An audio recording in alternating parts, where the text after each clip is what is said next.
Bonjour, le Bitcoin rebondit. A-t-on trouvé un bottom? C'est ce que nous allons voir dans l'analyse du jour. Mais avant de commencer, n'oubliez pas de vous abonner, de mettre un petit pouce bleu et de laisser un commentaire. Et pour ceux qui veulent soutenir plus activement la chaîne, vous pouvez utiliser un des liens d'affiliation sous chaque vidéo, faire un don en crypto-monnaie via les adresses également sous les vidéos, ou tout simplement utiliser la petite fonctionnalité qui se trouve ici. On clique et on peut faire un don de direct de 5, 10 ou 50 euros. Sans plus attendre, on va se diriger vers la map. Donc la map plutôt verte, le Bitcoin rebondit, les alts suivent. On a même certains alts qui rebondissent très fortement, comme AMP avec 43%, Send toujours autant pumpy ces derniers temps, 23%, FTM 22, LCR 33, et le CRO également qui performe très bien depuis quelques semaines, 21%. Vous voyez, on a encore CRV, Engine, One. Donc on a pas mal de petits alts qui surperforment de beaucoup le Bitcoin. Le CryptoFear, on est de nouveau à 33. Donc c'est le même, à peu près la même chose qu'il y a 2-3 jours, 3-4 jours même. Donc en gros, on fait un double bottom entre guillemets sur le prix. On fait également une sorte de double bottom sur le CryptoFear. Donc voilà, ça pourrait être potentiellement un double bottom. Sinon, si on devait aller plus bas, hein, les objectifs ensuite, vous savez, les fortes zones de rachat où il faut vraiment être positionné, c'est entre les 10 et les 20. Alors, on va commencer pas par le Bitcoin, mais par l'Ethereum contre le Bitcoin. Parce qu'il se passe quelque chose, hein. Rappelez-vous, je vous avais déjà partagé, on était dans un grand triangle. Donc, on est en train de casser le triangle à la hausse. Et en même temps, on a une sorte d'épaule, tête-épaule inversée. Donc, c'est théoriquement une figure bullish de retournement. Excusez-moi. Donc on casse en même temps le triangle, en même temps la base de la figure. Donc c'est bien entendu, c'est pas validé, hein.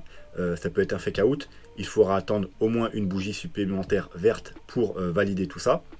Mais ça nous annonce quoi? Eh bien tout simplement que l'Ethereum va techniquement prendre de la valeur par rapport au Bitcoin. Donc ça peut nous indiquer aussi que l'ensemble du marché pourrait être bullish, y compris le Bitcoin. Pourquoi? Parce que quand ça corrige fortement, quand le Bitcoin corrige, eh bien, les altcoins, dont l'Ethereum, corrigent plus fortement. Donc si, à l'inverse, on a un Ethereum qui surperforme le Bitcoin, il y a de très fortes chances que ce soit sur un marché haussier et non sur un marché baissier. C'est très rare que l'Ethereum surperforme le Bitcoin en marché baissier. Donc si vraiment on a la validation de tout ça, ça pourrait nous indiquer également une hausse tout simplement de l'entièreté du marché, y compris le Bitcoin, avec une surperformance de l'Ethereum et fort potentiellement également des alts.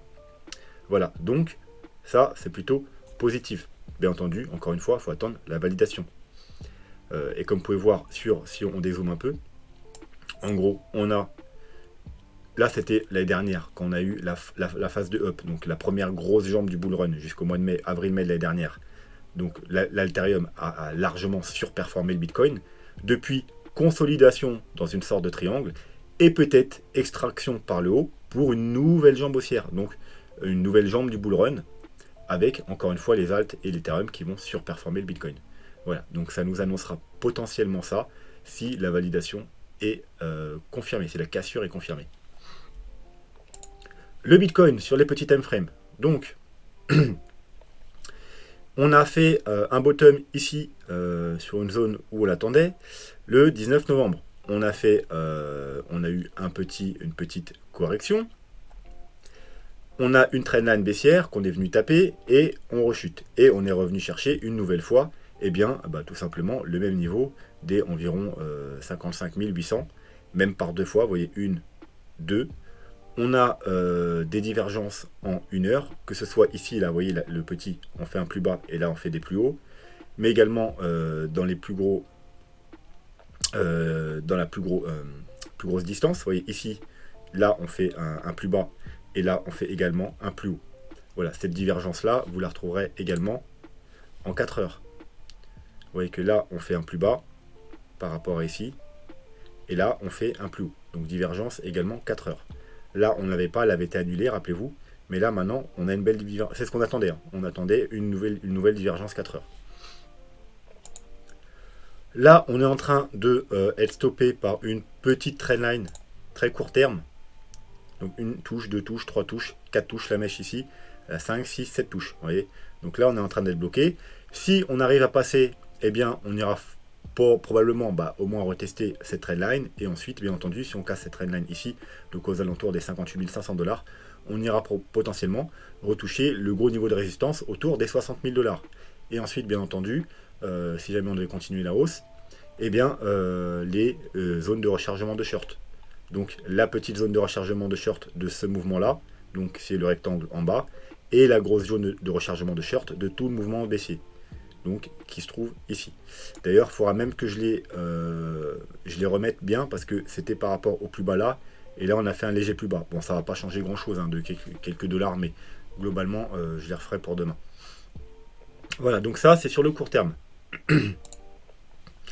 Alors, pour simplifier les choses, parce que des fois quand j'explique tout sur ce graphique là des vagues d'Elliott, voilà, il y en a, ils comprennent pas très bien les deux scénarios, donc là peut-être que c'est plus simple et plus compréhensible. Le premier scénario, c'est le scénario boule court terme, c'est-à-dire vague 1, vague 2, 23, 24 qu'on a eu pendant l'été, donc la correction, et là, comme vous savez, on est dans une vague 5. C'est le plan qu'on suit attentivement sur les vagues d'Elliott.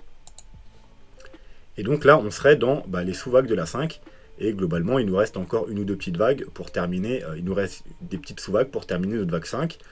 Le bull run se terminerait probablement vers la fin d'année, début de l'année prochaine, donc mois de décembre, mois de janvier. Et voilà, ensuite on aurait fini nos vagues et probablement une grosse correction, un bear market. Voilà, donc ça c'est bull, ça veut dire que à court terme on va pas trop descendre. Donc soit on a déjà trouvé un bottom là, soit on va descendre un petit peu plus pour après continuer la hausse. Le deuxième scénario, c'est le scénario bear court terme, ça veut dire qu'à court terme on peut descendre plus profondément, mais il est plus bull pour le long terme parce que du coup, dans ce scénario-là, on n'a pas fini la petite vague correction ici, on ne l'a pas fini. Celle entamée au mois d'avril. On est toujours dedans parce qu'on serait dans une flat A, B, C. Une flat, c'est quoi? C'est une correction A, B, C, mais avec une vague B qui va rechercher très haut. Donc la flat de base, elle va rechercher au 90 de Fibo, ça veut dire légèrement sous le dernier top, mais les flats peuvent aller plus haut que le point de départ, donc aller chercher les 1,13, 1,23,6, et même dans de rares cas les 1,61,8, donc beaucoup plus haut. Et ça s'appelle des running flats, voilà, parce qu'elles courent très haut. Ensuite, on a ce qu'on appelle les flats étendues. Donc là, les flats étendues, elles vont chercher plus haut, et ensuite, elles vont chercher plus bas que le point de départ. Donc en gros, elles vont chercher plus haut en haut, plus haut en bas, mais c'est théoriquement pas à privilégier sur un gros time frame dans le bull run, parce que voilà, on n'est pas censé aller faire des plus bas qu'ici avant de monter. Donc théoriquement, ce qu'on privilégie, c'est la running flat, c'est-à-dire A, B qui va chercher légèrement plus haut, et on a été chercher pile les 1,13, si vous avez vu les dernières analyses, et ensuite une C qui peut aller chercher les 61,8, voire un double bottom. Je privilégie pas l'extended flat qui irait chercher plus bas. Donc pour moi, c'est soit les 61,8, soit le double bottom au grand maximum. Pour terminer la vague 4, et ensuite on aura une vague 5. Du coup, plus bullish, parce que là, on est entre la moitié et les trois quarts de la vague 5, alors que là, on n'a pas encore fait la vague 5, c'est-à-dire on aura toute une vague 5 à faire.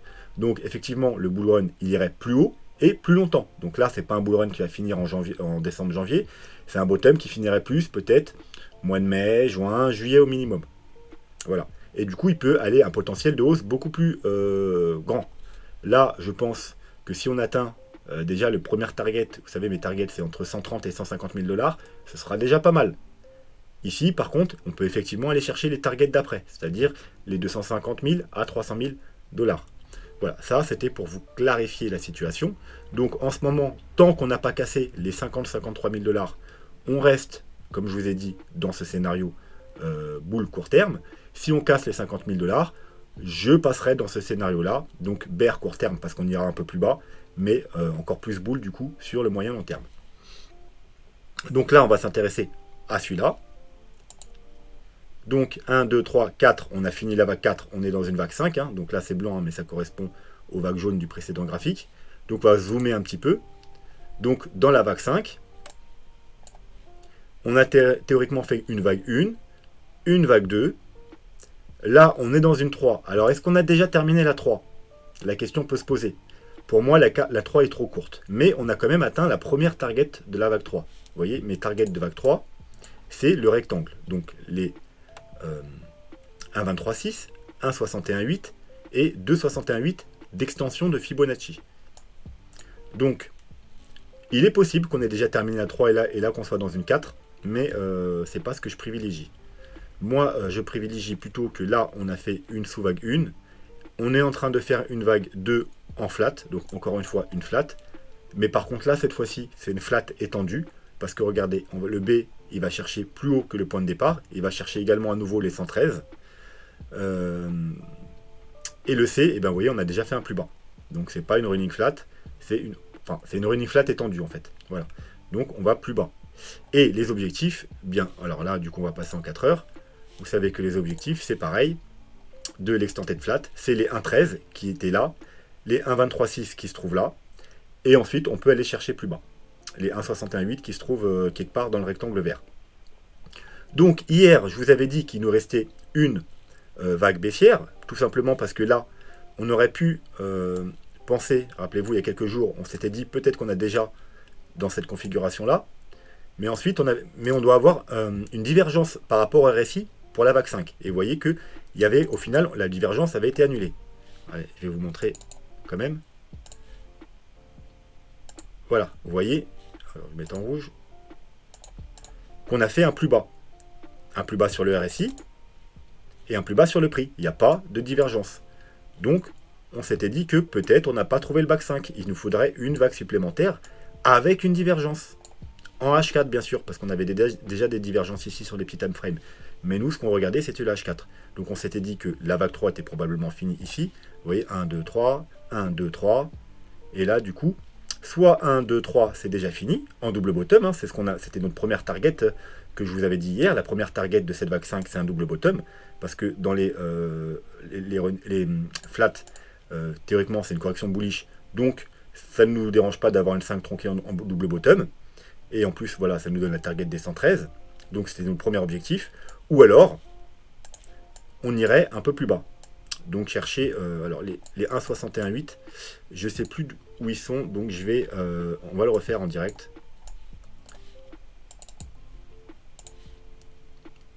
Hop, le bas de la A, le haut de la B.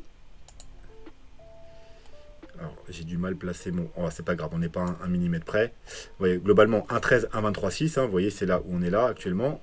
Hop, on va le replacer correctement.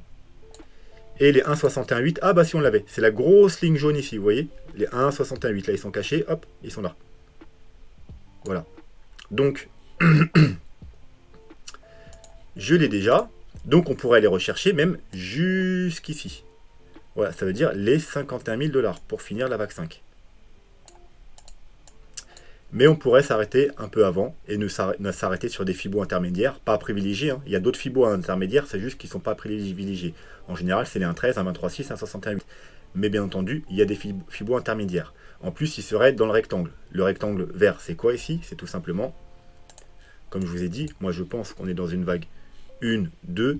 Eh bien, c'est tout simplement la target d'une vague 2. Donc moi, même...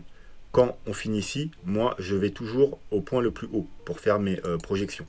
Et vous voyez que la target d'une vague 2, c'est les 0,5 et 0,61,8, donc d'où le carré, la zone d'achat pour une vague 2.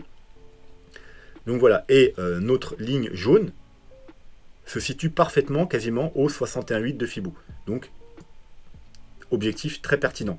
Mais on pourrait s'arrêter au 0,5, donc juste en dessous, aux 54 000. Donc voilà, si on casse maintenant le double bottom, on ira pour moi soit rechercher à minima les 54 600, soit ici, vers les 51 000 globalement.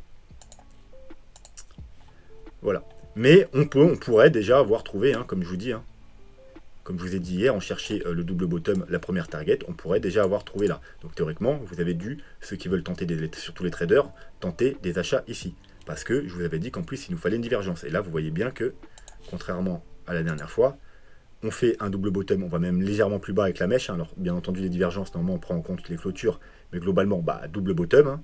Mais on va clairement plus haut sur le RSI. Alors, si vous voulez voir plus haut, vous voyez, on fait vraiment un plus haut. Donc, divergence. Double bottom au même niveau, là plus haut. Divergence haussière, H4. 1, 2, 3, 4, 5, parce que vous savez qu'une flat, c'est en 1, 2, 3, 1, 2, 3, c'est 3, 3 et 5. Là, on a bien 5 vagues.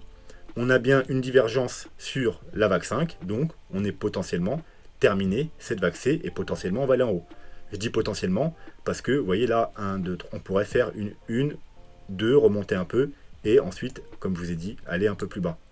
Donc, quel niveau important à surveiller? Bien, ce sera la petite zone de rechargement de short de ce mouvement. Si on passe la zone de rechargement de short de ce mouvement, on a probablement fini ici. Donc, on va se mettre, hop, hop. Là, on est en train de bloquer sur les 0,5, vous voyez, de Fibo. C'est pour ça qu'on bloque. Ensuite, il y aura les 0,6 et ensuite, il y aura la zone de rechargement de short. Donc, zone de rechargement de short, au cas où pour les nouveaux, c'est la zone de Fibo compris entre les 0,618 et les 0,786. Pourquoi on appelle ça zone de rechargement de short? Bien, je vais vous le dire tout de suite. Voilà.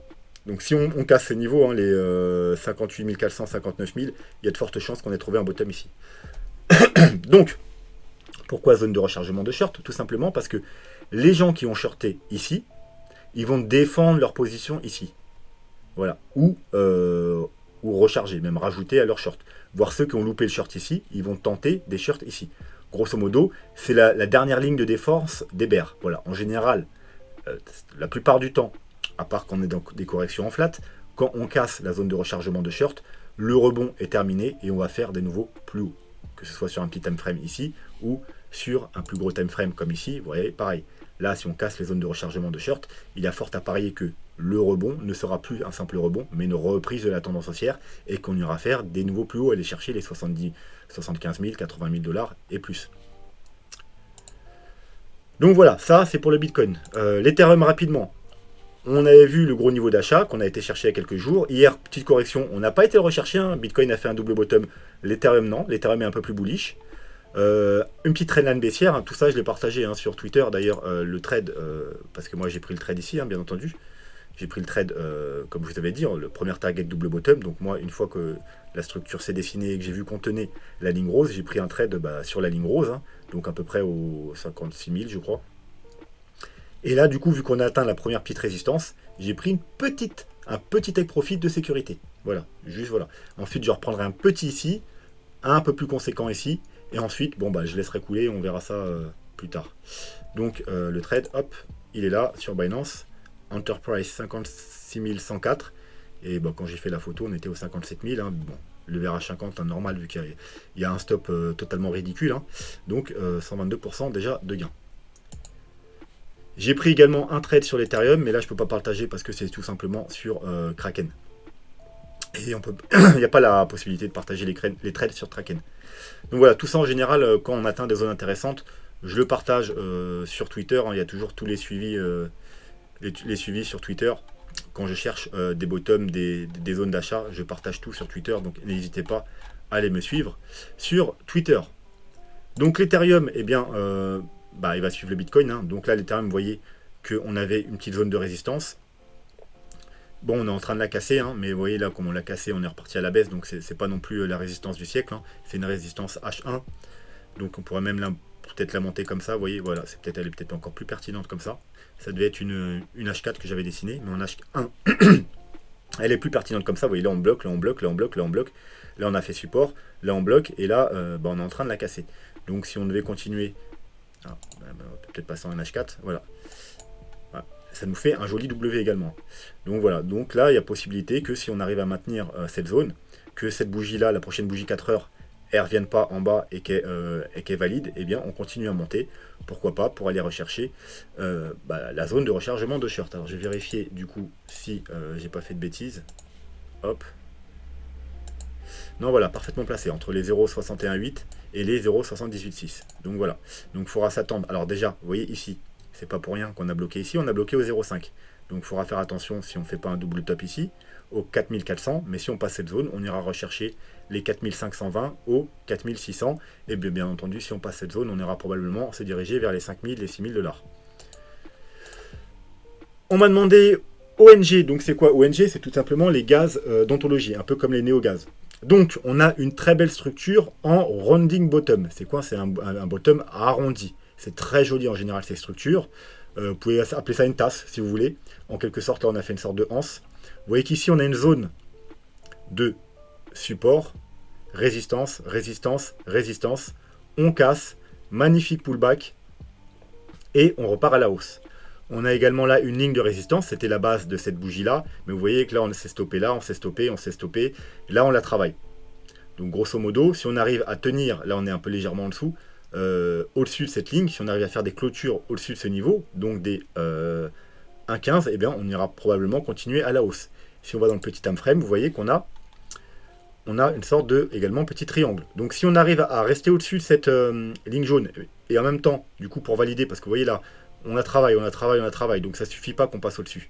Donc maintenant, ce qu'il faut, c'est passer au-dessus, mais également casser la petite trendline baissière qu'on a là. En gros, casser le triangle. Voilà, donc une fois qu'on a cassé ça, ça validera probablement la cassure de la grosse résistance, de la petite figure. Hop, on sera probablement parti à la hausse. Ça sera le moment de tenter un trade. Également, là, on est sur un support, avec un petit stop un peu en dessous. Ça peut être une bonne entrée également. Mais bon, les plus prudents, vous attendez la cassure. Les objectifs, je vous les ai mis. Alors, j'ai pas mis les objectifs les plus bullish, parce que rien que ça, c'est déjà des bons objectifs. Donc, c'est par rapport aux dernières vagues. Hein. Donc, là, on est au 1,15, environ 1,15. On a, premier objectif, les 4,28. Les 1,61,8 de Fibo, donc objectif le plus pertinent, 5,58. Et l'objectif légèrement plus bullish, aux alentours des 8 dollars quelque chose. Des 8, presque 9 dollars. Et bien entendu, ensuite, il y en a encore un peu plus haut. Mais bon, vous avez de quoi faire. Déjà, si on y arrive là, ce sera déjà pas mal. N'oubliez pas de prendre des petits profits ici.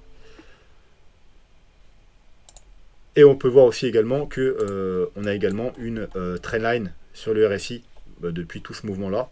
Donc, si jamais, parce que je vous ai parlé de la cassure à la hausse, mais on casse le triangle par le bas, et qu'en plus, on casse la trendline sur le RSI qui dure depuis septembre 2019, donc ça fait plus de 2 ans qu'elle tient cette trendline.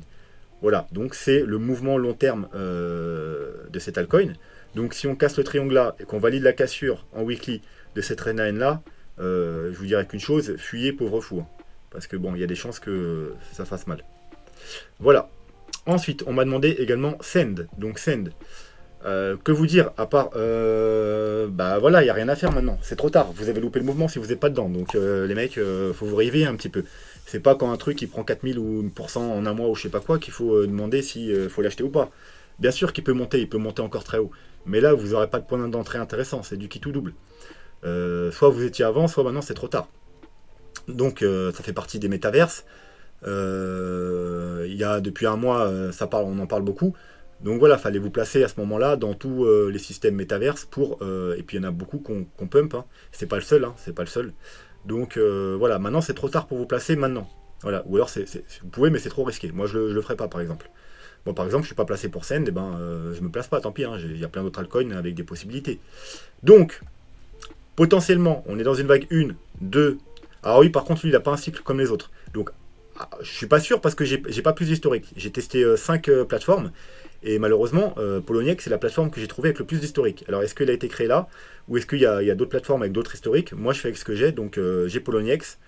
D'ailleurs, quand vous demandez un altcoin, si vous-même vous faites le travail d'aller chercher la plateforme avec le plus d'historique, et quand vous demandez de l'alcool, vous me la donnez, ça me fait gagner du temps. Parce que moi, là, j'ai dû aller chercher sur Binance, sur...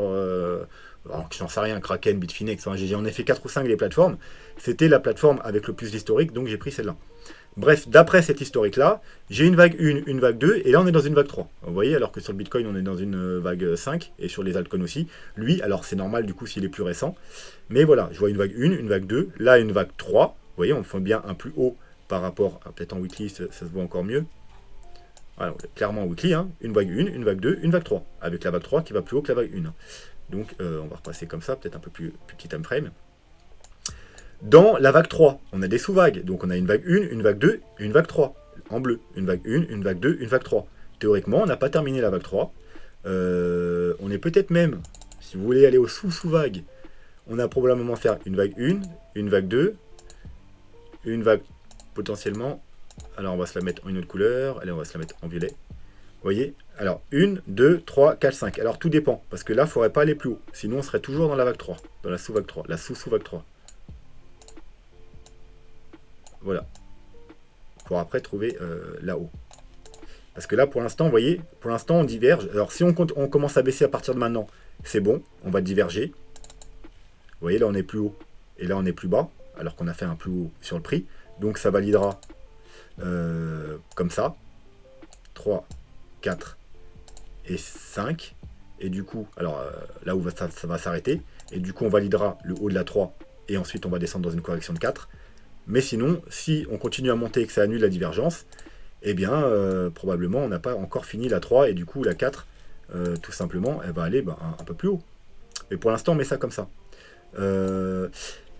Les targets, et malheureusement, je ne peux pas vous en donner, il a tout explosé à la hausse. Vous voyez là, la target rouge, c'est la target maximum par rapport à la sous-vague qui est ici.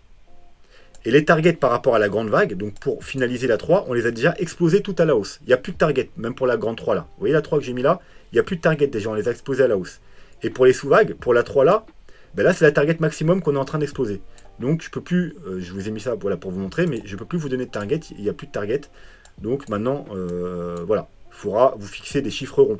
Quand c'est comme ça, en général, moi je prends les profits, voilà, bon, on est à 5, je dis une connerie, 8, 10, 12, 14, alors ça dépend de l'actif, mais de 2 en 2, de 5 en 5, de 10 en 10, prenez vos profits petit à petit.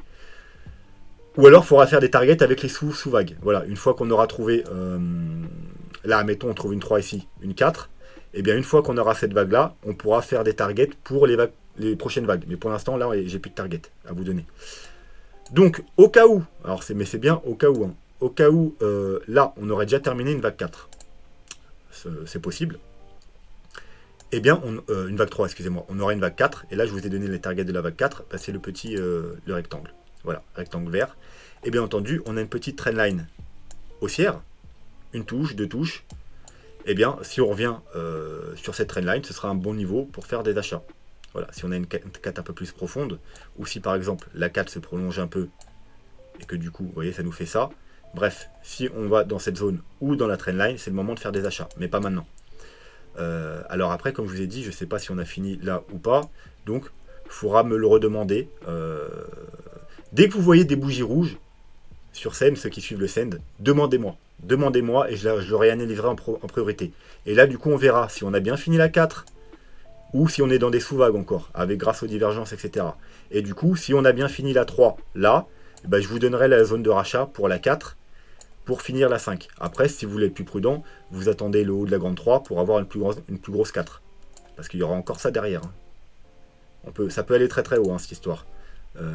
Donc voilà, redemandez-le moi. Là, tout ce que je vous dis, c'est n'achetez pas. N'achetez pas, et je vais même pas vous dire de revendre, parce que théoriquement, hein, alors je peux me tromper dans le plan, comme je vous dis, j'ai pas tout l'historique. Mais il reste encore une sous-vague et encore une vague derrière. Donc là, si vous revendez, on peut vraiment monter, genre à 40$ sans aucun problème là. Hein. Là, et encore, ce serait des cibles.